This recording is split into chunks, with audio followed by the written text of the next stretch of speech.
down na, wala na mga sabi na yung wala na mga nakalapit na wala na yan. Nakalap na masahe no, doble. Kaya nung naka-duty ako doon, doon inatake yung ano, community yung tingin ko sa ano, parang ano na, parang doon, nakikitalis lang na ba? Ikot-ikot na yung tingin ko. Tapos yung heart ko, malakas ang ano, malakas yung ano niya, pabug. Kung ano ba yung heart pa, malakas ang pabug pa. So, tapos, dinervyos ako, kasi ako nga lang tao doon.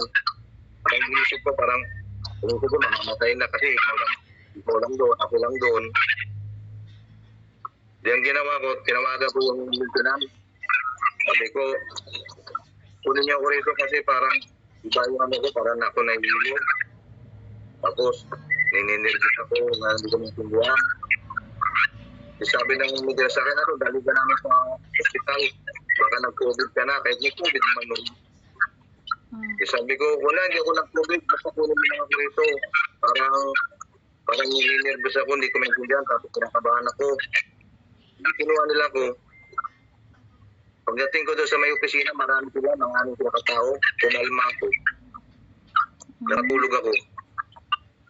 O, tapos, pag-uwi ko, uwi na ako ng umaga. Alas 6, may karilyo ko. Doon sa may trabaho namin sa may opisina. Yung atbang doon, may ano doon, may center. Nagpa-pick up ako doon. Talaga pumasok ako, nagpa-pick up talaga ako. May libre yung pick up. Doon, na-check up ako. Nag-blood pala ako. Inano ko, binitihan ako. Magkano yung BP mo doon? Ano? Ang BP ko doon, 160. 150, 158, 59, gano'n. Tapos, over 98. Tapos, ang sabi sa akin nung nag-duty, sir, high blood ka sir. Ilaw niya, sabi ko, sabi ko, ano ba, sabi ko, nahihilo ko yung gabi. Doon sabi ko, nahihilo ko. Kasi sabi ko, kung tahinga ko, kung bato ko minute. Tapos nahihilo ko, sabi ko, nahihilobit ako. Sabi sa akin na, high blood ka sir, sabi na, uminom ka ng gamot. Tusan ako uminom ng gamot. Di sabi ko, anong gamot iinumin ko? Hindi ko naman alam. Alangan naman magtataka-taka ko ng ulam. Hindi ko alam kung ano ang gamot sa high blood. Kaya alam. Sabi ko, wala. Hindi ako uminom ng kasi hindi ko alam kung ano iinumin ko. Sabi sa akin na nagpatikap ko sa doktor. Nagpatikap ko noon. Yun na matapos talaga yung high blood ko. Tapos, yung naka-duty ako, nangingilig ako ako.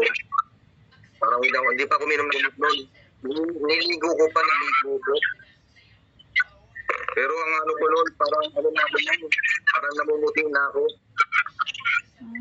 Tapos, naka-duty ko parang tingin nila sa akin, parang pumayat nga ako noon. Kasi walang ganang ikain. Kaya nung sabi sa akin, pinawi ako, magpunta ka ng buto ka-check up, baka may COVID na. Kaya pumunta ako doon sa doktor buwi ako. Nagpa-check ako. Inulit ang BP ko. Pag BP ka rin, umabot na doon sa doktor, 160. 160, tapos over 99. Sabi sa akin ng doktor, high blood ka sir.